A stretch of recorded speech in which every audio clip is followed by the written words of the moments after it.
Hello students, IV technical classes के इस online platform पर आप सबका बहुत बहुत स्वागत है।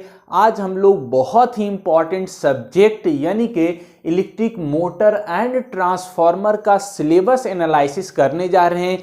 तो ये पेपर आपकी इब्राहिम सर यानी आईबी सर डील करेंगे आप लोगों को, चाहे वो ऑफलाइन मोड हो या ऑनलाइन मोड हो। और आपको इंट्रोडक्शन के अंदर भी हमने बताया था कि ट्रांसफार्मर के फील्ड में कंपनी में हमारा इंडस्ट्रियल एक्सपीरियंस है, तो बहुत अच्छे से प्रैक्टिकल सारा कुछ हमारा देखा हुआ है, समझा हुआ है।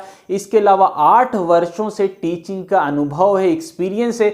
इस आधार पर आपको हम सुनिश्चित करना चाहते हैं कि बहुत अच्छे से आपको ये पेपर यानी कि डील किया जाएगा और बहुत अच्छे वे में आपको ये समझ में आएगा। और ये पेपर बहुत इंपॉर्टेंट है, यानी इलेक्ट्रिकल इंजीनियरिंग का हार्ट आप कह सकते हैं। तो पूरी हमारी कोशिश रहेगी कि इस थर्ड सेमेस्टर के अंदर जो सबसे ज़्यादा हमारा मेहनत होगा, फोकस होगा, कंसंट्रेशन होगा, वो इस इलेक्ट्रिकल मोटर एंड ट्रांसफार्मर में होगा। थ्योरी के साथ साथ आपको ऑब्जेक्टिव भी सॉल्व कराया जाएगा, ताकि आपको ना ही एग्जाम्स के अंदर एसबीटी एग्जाम और ना ही कंपटीशन के अंदर दिक्कत हो। थ्योरी के साथ एमसीक्यू भी आपके साथ डिस्कस करेंगे और कंटिन्यू टेस्ट के अंदर ऑब्जेक्टिव एंड सब्जेक्टिव का टेस्ट कंडक्ट कराएंगे, जिससे आपको बहुत हेल्प होगी आपका फर्दर सेमेस्टर एग्जाम्स के अंदर एंड जेई के अंदर। तो आइए हम लोग बात करते हैं इलेक्ट्रिक मोटर एंड ट्रांसफार्मर के अंदर क्या क्या टॉपिक हम लोगों को पढ़ना है, कौन कौन सा यूनिट कवर करना है। तो सबसे पहले हमको यानी सबसे पहले आप लोग ये जान लीजिए कि मशीन जो है वो 2 भाग में बांटा जाता है। एक इलेक्ट्रिकल मशीन 1 कहलाता है, दूसरा इलेक्ट्रिकल मशीन 2 कहलाता है। तो यहां पर इलेक्ट्रिकल मशीन 1 के अंदर हम लोग को इलेक्ट्रिक मोटर एंड ट्रांसफार्मर पढ़ना होता है। इलेक्ट्रिक मोटर को हम लोग जनरली यहां पर जो पढ़ा जाता है, यानी आप लोगों के थर्ड सेमेस्टर के अंदर डीसी मोटर पढ़ा जाता है। तो हम लोग इसको डीसी मोटर एंड ट्रांसफार्मर भी कहते हैं, या इलेक्ट्रिकल मशीन 1 भी बहुत जगह पर कहा जाता है। यानी इसमें 2 मशीन का 2 मेन भाग पढ़ना है। एक मोटर पढ़ना है, डीसी मोटर, और साथ में यहाँ पर डीसी जनरेटर भी दिया हुआ आपके सिलेबस में। तो DC motor and DC generator पढ़ना है, और बहुत बड़ा भाग हम लोगों को ट्रांसफार्मर का पढ़ना है।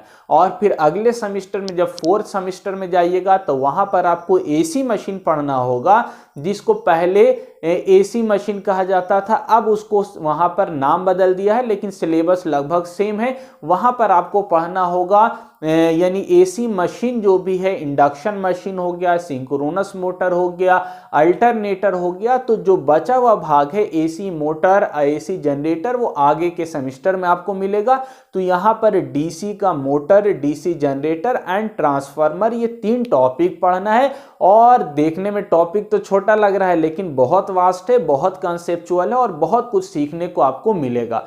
तो आइए एक एक करके सारे टॉपिक की हम चर्चा करते हैं, और उसके अंदर कुछ सब टॉपिक भी आपको बताएंगे कि उसके अंदर फर्दर हम लोगों को क्या पढ़ना है। तो अगर हम यूनिट 1 की बात करें इस सब्जेक्ट के अंदर, यानी 2 मेन टॉपिक है, इलेक्ट्रिक मोटर एंड ट्रांसफार्मर। तो फर्स्ट टॉपिक है आपका क्या दिया गया है, मोटर से पहले जनरेटर दिया हुआ है। चूंकि जनरेटर मोटर का कंस्ट्रक्शन लगभग मिलता जुलता है, तो पहले जनरेटर आप पढ़ लीजिएगा तो मोटर पढ़ने में आसानी होगा। तो जनरेटर आप लोगों ने भी देखा होगा, शादी ब्याह में आप लोग देखा होगा, लेकिन वो एसी जनरेटर होता है। यहां पर हम लोगों को जो पढ़ना वो क्या है, डीसी जनरेटर है। तो क्या एसी जनरेटर भी आगे मिलेगा आपको? तो बिल्कुल मिलेगा। और एसी जनरेटर को ही हम दूसरा नाम जानते हैं अल्टरनेटर। सारा पॉइंट नोट करते जाइएगा, याद रखिएगा, ये आगे आपको काम आएगा। एसी जनरेटर को अल्टरनेटर कहा जाता है, जो कि अगले सेमेस्टर में आपको 4th सेमेस्टर में पढ़ना है। तो अभी हम लोग डीसी जनरेटर की बात करेंगे। डीसी जनरेटर का मतलब क्या हुआ, एक ऐसा मशीन, एक ऐसा उपकरण, एक ऐसा डिवाइस जो कि मैकेनिकल एनर्जी को इलेक्ट्रिकल एनर्जी में कन्वर्ट करता है। और आप लोगों ने पढ़ रखा होगा 2nd सेमेस्टर में FEEE में कि इलेक्ट्रिकल एनर्जी 2 तरह की होती है इलेक्ट्रिकल सप्लाई, एक एसी होता है, एक डीसी होता है। तो हम लोग पढ़ेंगे मैकेनिकल एनर्जी को कन्वर्ट करेगा इलेक्ट्रिकल में, लेकिन कैसा इलेक्ट्रिकल, तो डीसी सप्लाई के अंदर। तो यहाँ पर डीसी जनरेटर की बात की जाएगी, यानी मैकेनिकल से इलेक्ट्रिकल में कन्वर्ट करने वाले उपकरण जनरेटर की बात किया जाएगा। तो जनरेटर का सबसे पहले इंट्रोडक्शन आपको बताएंगे, ये क्या होता है कि आपका किस तरह का संरचना है। तो ये जनरेटर का कुछ इंट्रोडक्शन के बाद हम लोग कंप्लीट फिर कंस्ट्रक्शन की बात करेंगे, यानी संरचना बनावट की बात करेंगे। इसमें कितना तरह की वाइंडिंग होती है, फील्ड वाइंडिंग क्या है, आर्मेचर वाइंडिंग क्या है, स्लॉट किस तरह से काटा हुआ रहता है, और इसके अलावा डिफरेंट पार्ट, ब्रश किसका बना होगा, आउटर जो सरफेस है वो किसका बना हुआ होगा, स्टेटर क्या है, आर्मेचर क्या है, बहुत सारा कंस्ट्रक्शन से रिलेटेड आपको इंफॉर्मेशन मिलेगा इस टॉपिक में, संरचना बनावट कंस्ट्रक्शन। डिफरेंट पार्ट की बात करेंगे, जो इसके अंदर पार्ट पुर्जा है, जैसे आपको हमने बताया ब्रश होता है, इसमें बेरिंग लगा होता है, तो डिफरेंट पार्ट्स की बात करेंगे। और एक इंपॉर्टेंट चीज की बात करेंगे मटेरियल, यानी इसकी वाइंडिंग क्या है, इसका कोर जो है वो किसका बना हुआ होगा, कौन से मटेरियल को प्रीफर करेंगे कि उसके अंदर लॉसेस कम होगा, मैग्नेटिक फील्ड अच्छे से काम करेगा, फ्लक्स अच्छे से लिंक करेगा। तो यहाँ पर मटेरियल भी बहुत इंपॉर्टेंट होता है, तो मटेरियल की भी हम लोग चर्चा करेंगे। डीसी जनरेटर में कौन से मटेरियल को कहां पर यूज किया जाएगा, स्टेटर किस मटेरियल का होगा, रोटर किस मटेरियल का होगा, वो सारी बात यहाँ पर डिस्कस की जाएगी। दूसरा अब यहाँ पर इंपॉर्टेंट चीज है प्रिंसिपल, यानी किस सिद्धांत पर ये काम करेगा, कौन सा नियम को फॉलो करेगा, जिस नियम के आधार पर हम लोग कह पाएंगे कि हमारा मैकेनिकल एनर्जी इलेक्ट्रिकल में कन्वर्ट हो रहा है। तो अपने आप तो हो नहीं रहे, इसके लिए किसी वैज्ञानिक ने सर्च किया होगा, मालूम किया होगा, तो उनके द्वारा दो नियम सिद्धांत दिया गया है उसकी चर्चा किया जाएगा यहाँ पर, जिस सिद्धांत पर जनरेटर काम करता है और मैकेनिकल एनर्जी को इलेक्ट्रिकल एनर्जी में कन्वर्ट करता है, यानी कि यांत्रिक ऊर्जा को विद्युतीय ऊर्जा में कन्वर्ट करने के लिए जो नियम है, उस नियम की चर्चा हम लोग इस टॉपिक के अंदर करेंगे। दूसरा चीज फ्लेमिंग राइट हैंड रूल यहां पर आपको बताया जाएगा। शायद आपको, हमको उम्मीद है कि आप पहले से भी पढ़े हुए होंगे, नहीं अगर पढ़े तो कोई दिक्कत की बात नहीं, यहां टॉपिक के अंदर डिस्कस करेंगे।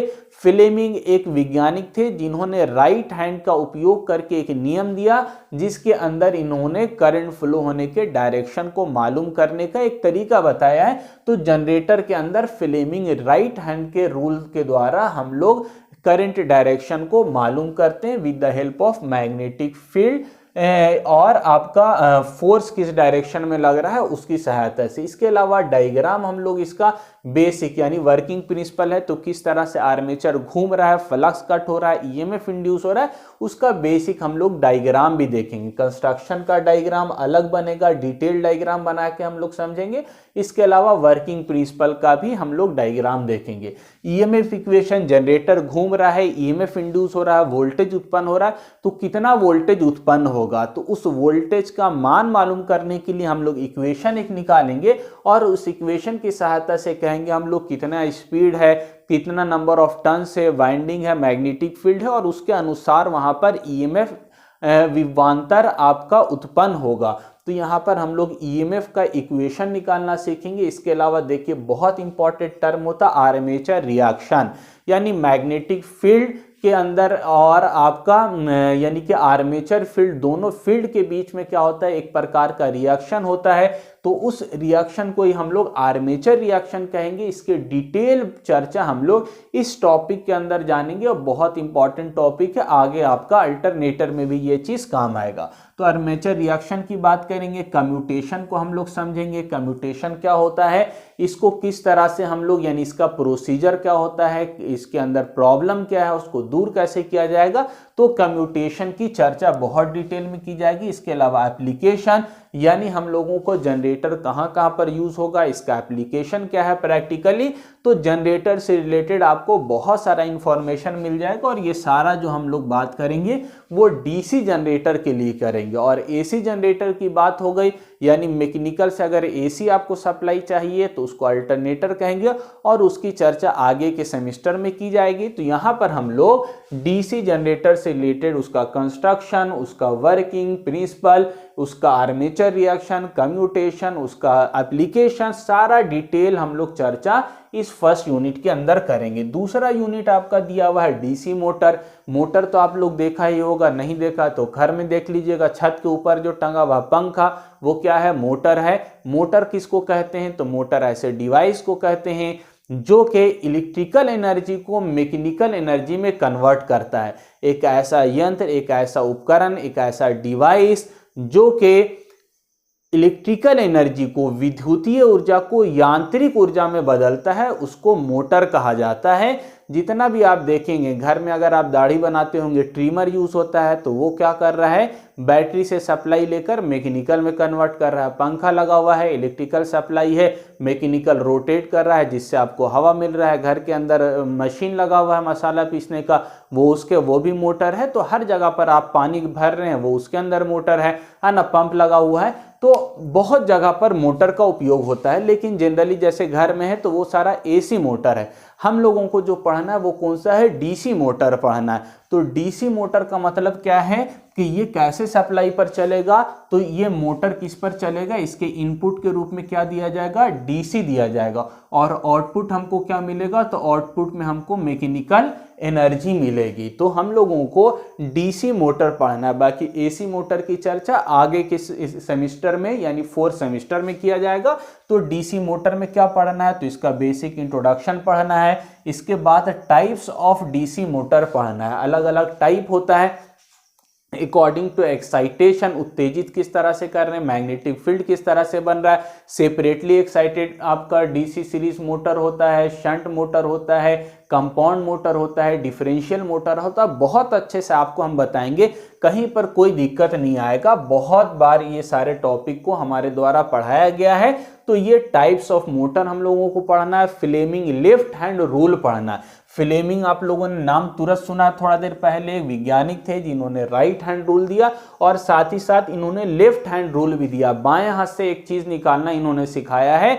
वो चीज क्या है, तो टॉर्क, यानी आपका मोटर घूमेगा तो किस दिशा में घूमेगा, वो किधर फोर्स लगाएगा, तो वो इन्होंने बताया। तो फ्लेमिंग लेफ्ट हैंड रूल पढ़ना है। इसका प्रिंसिपल ऑपरेशन पढ़ना है। प्रिंसिपल ऑपरेशन कहने का मतलब किस सिद्धांत के आधार पर ये क्या करता है, विद्युतीय ऊर्जा को यांत्रिक में बदलता है। इलेक्ट्रिकल को मैकेनिकल में बदलने के लिए कौन सा वहां पर जादू काम कर रहा है, कौन सा नियम फॉलो हो रहा है, वो यहां पर हम लोगों को डिस्कस करना है, पढ़ना है कि किस आधार पर ये जो है मोटर वो इलेक्ट्रिकल एनर्जी को मैकेनिकल में कन्वर्ट करता है। इसके अंदर क्या प्रोसेस हो रहा है, प्रक्रिया हो रहा है। तो प्रिंसिपल ऑपरेशन पढ़ना है। इसके अलावा बैक ईएमएफ, यानी मोटर जब घूमता है तो जनरेटर की तरह इसमें भी कुछ ईएमएफ उत्पन्न हो जाता है, तो उसको क्या कहा जाता है, बैक ईएमएफ कहा जाता है। और बैक ईएमएफ का इंपॉर्टेंस क्या है, उसको सिग्निफिकेंस कहते हैं, यानी सिग्निफिकेंस ऑफ बैक ईएमएफ पढ़ना है। अब मोटर घूम रहा है तो टॉर्क डेवलप हो रहा है, तो टॉर्क एंड स्पीड का हम लोगों को कैरेक्टरिस्टिक्स, यानी इसी आधार पर, ये बहुत इंपॉर्टेंट चीज होता है किसी भी मोटर का कैरेक्टरिस्टिक्स। कैरेक्टरिस्टिक का हिंदी में होता है विशेषता, यानी हम लोग एक ग्राफ बनाकर दर्शाते हैं कि मोटर किस तरह से काम कर रहा है। स्पीड ज्यादा है तो उसका टॉर्क कैसा है, कम है या ज्यादा है, वोल्टेज के साथ क्या है, रेसिस्टेंस के साथ क्या है। तो अलग अलग तरीके से मोटर को जांचा जाता है, परखा जाता है और उसके आधार पर ग्राफ ड्रॉ किया जाता है। उसी को हम लोग कैरेक्टरिस्टिक्स कहते हैं। और किसी मोटर की विशेषता कैरेक्टरिस्टिक्स मालूम हो जाती है तो उसी के अनुसार उसका उपयोग होता है। हर आदमी की भी विशेषता अलग है। अब जो टीचिंग का आदमी है उसको किसी प्रैक्टिकल चीज में डालिएगा तो वो उतना अच्छा काम नहीं कर पाएगा। जो प्रैक्टिकल आदमी है, काम कर रहा है, वो उसको डाल दीजिएगा टीचिंग में तो वो उतने अच्छे से समझा नहीं पाएगा। तो हर चीजों की विशेषता जानकर उसका उपयोग कीजिएगा तो आपको इफिशियंसी आउटपुट अच्छा मिलेगा। तो उसी प्रकार मोटर का कैरेक्टरिस्टिक्स ड्रॉ करना हम लोग सीखेंगे। इसके अलावा मोटर का पावर कितना, उसको बीएचपी कहा जाता है, ब्रेक हॉर्स पावर। ठीक है, तो हम लोग मोटर का पावर कितना स्पीड से घूमेगा, कितना उसका पावर है, एचपी या बीएचपी, यानी हॉर्स पावर या ब्रेक हॉर्स पावर के अंदर कैलकुलेट किया जाता है। इसके अलावा मोटर का लॉसेस निकालना सीखेंगे हम लोग, इफिशिएंसी निकालना सीखेंगे। इसके अलावा स्टार्टर के बारे में पढ़ेंगे। मोटर घूमता जब है तो स्टार्टिंग में स्टार्ट करने के लिए नहीं, स्टार्टिंग में स्टार्टिंग करंट को लिमिट करने के लिए, ताकि ज़्यादा करंट चला जाएगा तो मोटर की वाइंडिंग जल जाएगी। तो उस करंट को कंट्रोल करने के लिए मोटर में एक उपकरण लगाया जाता है, उसको स्टार्टर कहते हैं। आप घर में भी देखिएगा अपने आज जाकर तो आपको दिखेगा कि पंप जो आपका यानी मोटर स्टार्ट कीजिएगा तो उससे पहले स्टार्टर लगा होता है, बटन दबाते हैं, उसके बाद वहां के द्वारा सप्लाई, डायरेक्ट अगर सप्लाई भेज दीजिएगा केवल स्विच से तो मोटर जलने का खतरा होता है, तो वहां पर स्टार्टर यूज होता है। तो यहाँ पर आपका 2 point starter, 3 point starter, different type का स्टार्टर पढ़ना है। स्पीड कंट्रोल, मोटर की स्पीड किस तरह से कंट्रोल की जाएगी, डिफरेंट मेथड क्या है, तरीका क्या है, उसकी चर्चा यहाँ पर करेंगे।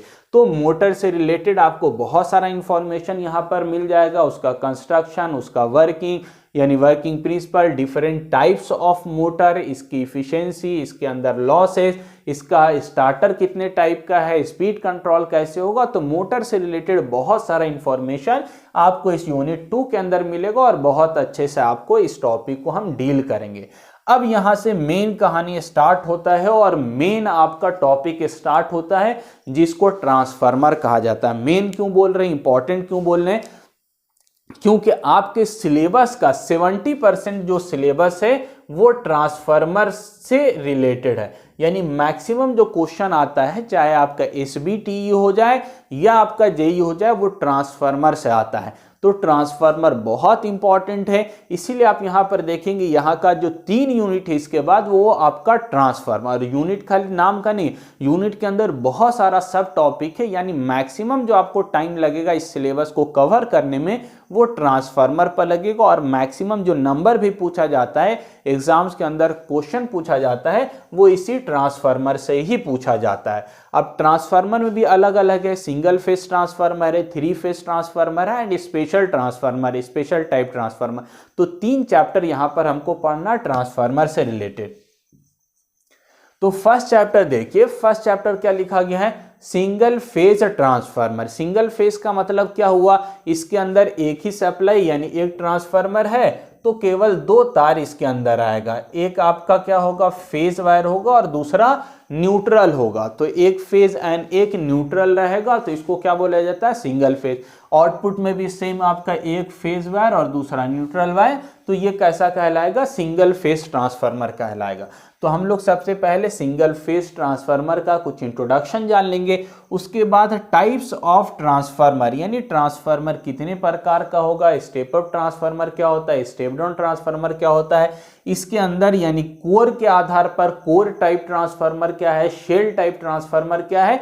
तो बहुत तरह का यानी डिफरेंट आधार पर ट्रांसफार्मर को क्लासिफाई किया जाता है, बांटा जाता है। तो क्लासिफिकेशन ऑफ ट्रांसफार्मर कह लीजिए या टाइप्स ऑफ ट्रांसफार्मर कह लीजिए, वो पढ़ना हम लोगों को। कंस्ट्रक्शन पढ़ना है, कंस्ट्रक्शन मतलब संरचना, बनावट, ठीक है। बहुत अच्छे से इसको आपको एक्सप्लेन करेंगे हम कि कौन कौन सा इसके अंदर पार्ट पुर्जा, कंस्ट्रक्शन के अंदर मतलब कौन कौन सा पार्ट पुर्जा होगा। यानी इसके अंदर कंजर्वेटर टैंक क्या होता है, कोर किसको कहा जाएगा, वाइंडिंग किसको कहेंगे, और डिफरेंट रिले क्या होता है, ब्रीदर क्या होता है, डिफरेंट जितना भी पार्ट है ट्रांसफार्मर का वो बहुत अच्छे से आपको एक्सप्लेन करेंगे।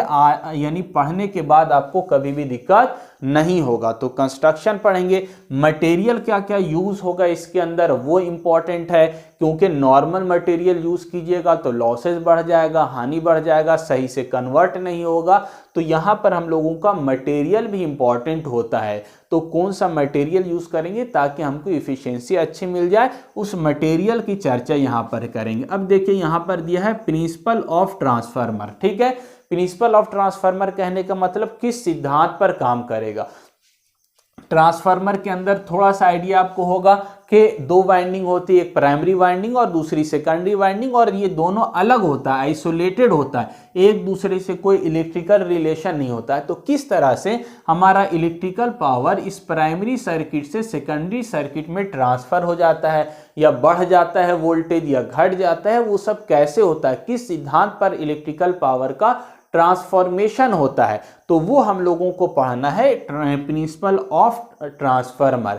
इसके बाद पढ़ना ईएमएफ इक्वेशन, यहाँ पर वोल्टेज आ रहा है तो यहाँ पर ईएमएफ की वैल्यू क्या होगी, उसका इक्वेशन क्या होगा, वो जो ईएमएफ इंड्यूस होगा वो किन किन चीज़ों पर डिपेंड करेगा, उसके बारे में हम लोगों को जानना है। वोल्टेज ट्रांसफॉर्मेशन रेशियो, यानी यहाँ पर प्राइमरी के अंदर वोल्टेज कितना है, सेकेंडरी के अंदर कितना है, इसको E1 से नोट करते हैं, इसको E2 से, इन दोनों के बीच का जो रेशियो होगा उसको वोल्टेज ट्रांसफॉर्मेशन रेशियो कहा जाता है। तो वो हम लोग निकालना सीखेंगे।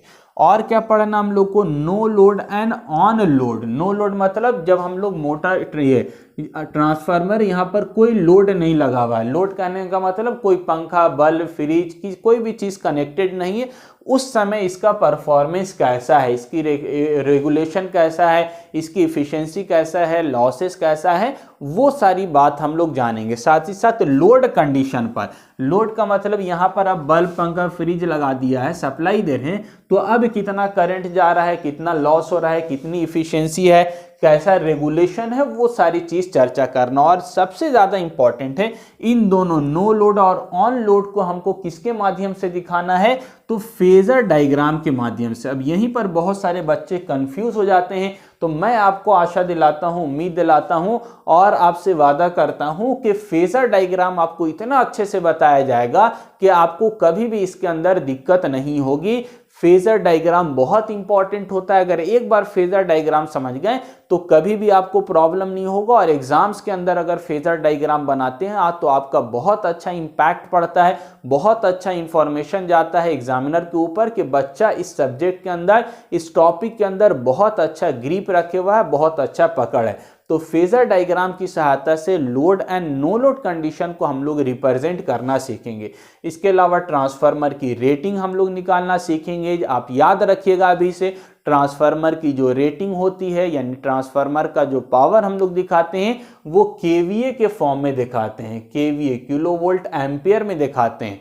ठीक है, तो ये याद रखना है केवीए के अंदर क्यों दिखाया जाता है, केडब्ल्यू यानी किलो वाट में क्यों नहीं दिखाया जाता है, वो हम लोग चर्चा करेंगे इस टॉपिक के अंदर। बहुत इंपॉर्टेंट टॉपिक है, यानी वाइवा के अंदर हमेशा पूछा जाता है, कहीं इंटरव्यू देने जाइएगा तो पूछा जाएगा। तो ट्रांसफार्मर की रेटिंग केवीए में क्यों होती है, केडब्ल्यू में क्यों नहीं होती, वो भी हम लोग चर्चा यहां पर करेंगे। इसके अलावा क्या बचा आपका, इक्विवेलेंट सर्किट, ये टॉपिक भी इंपॉर्टेंट है। इक्विवेलेंट कहने का मतलब क्या होता है कि इस ट्रांसफार्मर का जो रिप्रेजेंटेशन है उसको हम लोग एक सर्किट डायग्राम के माध्यम से रिप्रेजेंट करते हैं। इसका प्राइमरी अलग सर्किट होता है, सेकेंडरी अलग होता है, लेकिन दोनों को एक में करके हम रिप्रेजेंट करते हैं ताकि हम लोग उसकी सहायता से वहां पर करंट, वोल्टेज, रेगुलेशन, इफिशिएंसी आसानी से कैलकुलेट कर सकें। तो ये इक्विवेलेंट सर्किट भी इंपॉर्टेंट होता है, इसको भी बहुत अच्छे से हम बताएंगे ताकि आपको कहीं पर कोई कंफ्यूजन, कोई दिक्कत नहीं हो। वोल्टेज रेगुलेशन निकालना सीखेंगे, इफिशिएंसी निकालना सीखेंगे। इसके अलावा open circuit and short circuit test करना हम लोग सीखेंगे और इस पर प्रैक्टिकल एक्सपीरियंस भी हमको है, तो बहुत अच्छे से आपको बताएंगे कि ट्रांसफार्मर जब नो लोड कंडीशन में है, ओपन है, तो हम लोग किस तरह से टेस्ट करते हैं, और यदि इसको शॉर्ट कर दिया जाए तब उस समय इसका परफॉर्मेंस कैसे चेक किया जाता है। तो open circuit test and short circuit test करना सीखेंगे हम लोग, और ये बहुत इंपॉर्टेंट टॉपिक है, बहुत सारा एमसीक्यू उससे आपको डिस्कस करेंगे ताकि आपको कहीं पर कोई प्रॉब्लम नहीं हो, बहुत अच्छे से ये सारा टॉपिक कवर किया जाएगा। अब आते हैं थ्री फेज की बात करते हैं। सिंगल फेज पहले पढ़ना है, क्योंकि अगर आपको सिंगल फेज अच्छे से समझ में आ गया तो थ्री फेज में आपको दिक्कत नहीं होगा। क्यों दिक्कत नहीं होगा, क्योंकि सारा आपका यानी कि वर्किंग प्रिंसिपल, रेगुलेशन, इफिशिएंसी, वही सब सारी चीजें। चेंजेस क्या होगा, तो नंबर ऑफ वाइंडिंग के अंदर, यहां पर आपका 2 तार है, वहां पर 3 तार निकलेगा, यहां पर सिंगल फेज कनेक्शन, वहां पर 3 फेज कनेक्शन होगा। तो आसान है, केवल आधार अगर आपको समझ में आ जाएगा तो 3 फेज में दिक्कत नहीं है। 3 फेज में हम लोग क्या पढ़ना है, bank of 3 single phase transformer. Bank कहने का मतलब बहुत सारा मिलाकर, तो हम क्या करेंगे, 3 ट्रांसफार्मर लेंगे, और 3 कैसा ट्रांसफार्मर, सिंगल फेज। तो इस तरह का 3 सिंगल फेज मिलाकर, तीनों का कॉम्बिनेशन करके 3 फेज ट्रांसफार्मर पढ़ेंगे हम लोग। बैंक ऑफ 3 यानी 3 सिंगल फेज ट्रांसफार्मर। ठीक है, ये पहला टॉपिक होगा। दूसरा होगा सिंगल यूनिट ऑफ 3, यानी इसमें अलग से हमको एक एक सिंगल फेज की जोड़ने की जरूरत नहीं है, ये ऑलरेडी क्या रहेगा, 3 फेज, ये आपका 3 फेज ट्रांसफार्मर रहेगा जिसके अंदर 3 वाइंडिंग रहेगी। इस तरह से 3 वाइंडिंग रहेगी, आपका R, Y and B, 3 winding आपको मिलेगा। तो ये सिंगल यूनिट होगा जहां से 3 फेज सप्लाई हमको मिलेगी। तो single unit of 3 phase transformer. इसके अलावा डिस्ट्रीब्यूशन ट्रांसफार्मर के बारे में एंड पावर ट्रांसफार्मर के बारे में पढ़ना है हमको। डिस्ट्रीब्यूशन ट्रांसफार्मर आप देखा होगा, कहाँ देखा है, तो आपके घर के बगल में आप देखा होगा, जहां कॉलोनी है आपका, जहां गांव है आपका, उस गांव के अंदर, कॉलोनी के अंदर, आपके कॉलेज के अंदर जो ट्रांसफार्मर लगा होता है पोल के ऊपर, उसी को हम लोग क्या बोलते हैं, डिस्ट्रीब्यूशन डिस्ट्रीब्यूशन ट्रांसफार्मर बोलते हैं, और उसी का दूसरा नाम पोल माउंटेड ट्रांसफार्मर भी है, जो कि आप लोगों ने पहले सब स्टेशन में पढ़ा है। पोल माउंटेड आप लोगों तो नहीं पढ़ा होगा, फोर्थ वाले पढ़े, ठीक है। पोल माउंटेड आपको बता दिया जाएगा। पोल माउंटेड सब स्टेशन बीसीयू को कहते हैं। पावर ट्रांसफार्मर यानी जो जनरेटिंग स्टेशन होता है वहां पर हम लोग बड़ा बड़ा ट्रांसफार्मर लगाते हैं, जिसको पावर ट्रांसफार्मर कहा जाता है। दोनों के बारे में आपको बताया जाएगा। इसका कंस्ट्रक्शन क्या है, कूलिंग करने के लिए हम लोग क्या करते हैं, बहुत बड़ा बड़ा रहता है तो फैन यूज करते हैं। इसके अलावा एक आता है आपका रेडिएटर, यानी बाहर में देखिएगा इस तरह का पाइप टाइप का निकला रहेगा और प्लेट टाइप का लगा हुआ होगा। आगे आपको डायग्राम की सहायता से, इमेज की सहायता से आपको सारा कुछ बहुत अच्छे से एक्सप्लेन करेंगे। अब आगे देखिए, यहां पर एक टर्म आया है, क्या करना है, 3 फेज टू 2 फेज कन्वर्जन, यानी 3 फेज ट्रांसफार्मर है उसको हम 2 फेज के अंदर भी कन्वर्ट कर सकते हैं। इसी को क्या कहा जाता है, स्कॉट कनेक्शन कहते हैं। तो स्कॉट कनेक्शन करना भी सीखेंगे, इसका डायग्राम और इसका कंस्ट्रक्शन कैसा होगा उस पर भी चर्चा की जाएगी। सिलेक्शन ऑफ ट्रांसफार्मर, यानी कहां पर कौन सा ट्रांसफार्मर यूज किया जाएगा, डिस्ट्रीब्यूशन के लिए, पावर ट्रांसफार्मर के लिए, उसके लिए क्या क्राइटेरिया होगा, क्या कंडीशन होगा, तो सिलेक्शन ऑफ ट्रांसफार्मर पढ़ना है। इसके अलावा एक इंपॉर्टेंट टॉपिक हमको पढ़ना है 3 फेज में, parallel operation. Parallel, series parallel तो आपको मालूम होगा। तो पैरेलल का मतलब क्या है, बहुत सारे ट्रांसफार्मर को एक साथ कनेक्ट किया जाता है पैरेलली। क्यों करते हैं, तो ज्यादा जब लोड रहता है, बहुत सारा लोड, ज्यादा पावर डिमांड रहता है, तो वहां पर पैरेलल ऑपरेशन करते हैं। उससे क्या होता है, बहुत सारा बेनिफिट हमको मिल जाता है, रिलायबिलिटी बढ़ जाती है, अगर एक खराब भी हो गया तो दूसरे से सप्लाई जा सकते हैं, ज्यादा लोड को दे सकते हैं आप, मेंटेनेंस करना आसान हो जाता है। तो बहुत सारा बेनिफिट मिलता है पैरेलल ऑपरेशन से। अब इसी के अंदर और थोड़ा टॉपिक है, यानी पैरेलल ऑपरेशन करेंगे तो वहां पर किन बातों का ध्यान रखना है, क्या कंडीशन अप्लाई होगा, वहां पर कुछ हम लोग बेसिक न्यूमेरिकल भी देखेंगे, लोड किस तरह से शेयर किया जाता है, पोलैरिटी किस तरह से चेक करेंगे हम लोग। ऐसा नहीं कि किसी का आर फेज है किसी के वाई से जोड़ दिया, तो ऐसा नहीं करना है हम लोग, यानी फेज चेक करेंगे, पोलैरिटी चेक करेंगे। तो बहुत सारा इसके अंदर और सब टॉपिक है, हम लोग बहुत अच्छे से इसको कवर करेंगे। तो ये 3 फेज ट्रांसफार्मर से रिलेटेड बात हो गई। अब लास्ट एंड और बहुत आसान सा टॉपिक है, कौन सा है, स्पेशल ट्रांसफार्मर। स्पेशल मतलब ही नाम ही पता चले, स्पेशल हर जगह पर यूज नहीं होगा, किसी स्पेशल पर्पस के लिए यूज किया जाएगा। तो स्पेशल पर्पस ट्रांसफार्मर में क्या आता है, single and 3 phase auto transformer. अब auto transformer normal single and 3 phase transformer से अलग होता है। इसमें क्या होता है, एक ही वाइंडिंग, यानी एक ही कोर पर वाइंडिंग होती है, वहीं से आपका प्राइमरी भी निकलता है और सेकेंडरी भी निकलता है। तो ये सिंगल फेज के लिए भी होता है और 3 फेज के लिए भी होता है। तो हम लोग ऑटो ट्रांसफार्मर यानी एक वाइंडिंग वाला ट्रांसफार्मर के बारे में पढ़ेंगे, जानेंगे, उसका कंस्ट्रक्शन, वर्किंग, उसका डायग्राम, सारा कुछ हम लोग देखेंगे। और ऑटो ट्रांसफार्मर कहां पर उपयोग किया जाएगा, इसका क्या एप्लीकेशन है, वो सारी चीज भी हम लोग चर्चा करेंगे। इसके बाद और स्पेशल कौन सा है, तो स्पेशल में एक ट्रांसफार्मर कौन सा है, इंस्ट्रूमेंट ट्रांसफार्मर। इसके बारे में थोड़ा सा आइडिया होगा, अगर नहीं है तो आगे आपको मिल जाएगा। ये मेजरमेंट में भी पढ़ना है और ट्रांसफार्मर में भी पढ़ना है, ठीक है। और आगे जाइएगा आप तो आगे आपको ट्रांसमिशन में भी पढ़ना होगा। वो क्या है, इंस्ट्रूमेंट के अंदर 2 आता है, एक सीटी आता है और दूसरा पीटी आता है। सीटी का मतलब होता है करंट ट्रांसफार्मर, पीटी का मतलब होता है पोटेंशियल ट्रांसफार्मर।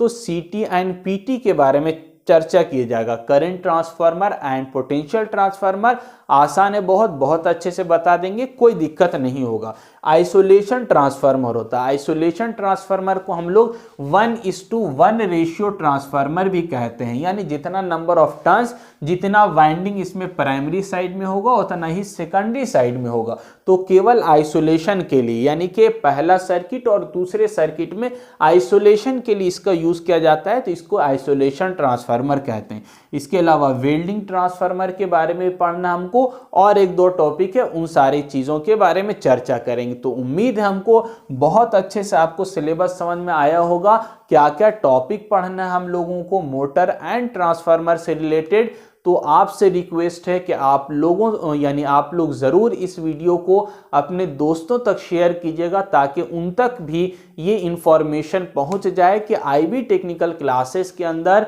यानी कि कोर्स ऑनलाइन लॉन्च हो चुका है, पेपर का डेमो आपको मिल रहा है और जल्द से जल्द कोर्स के अंदर इनरोल होकर अपनी पढ़ाई को स्टार्ट कीजिए। यदि किसी प्रकार का कोई इंफॉर्मेशन चाहिए तो हमारे इस नंबर पर 7488349472 पर संपर्क करके कोई किसी भी तरह का इंफॉर्मेशन हमसे ले सकते हैं। उम्मीद करते हैं, आशा करते हैं आपको वीडियो पसंद आया होगा, लेक्चर पसंद आया होगा। इसी तरह से और लेक्चर भी आप लोगों का जल्द अपलोड होगा।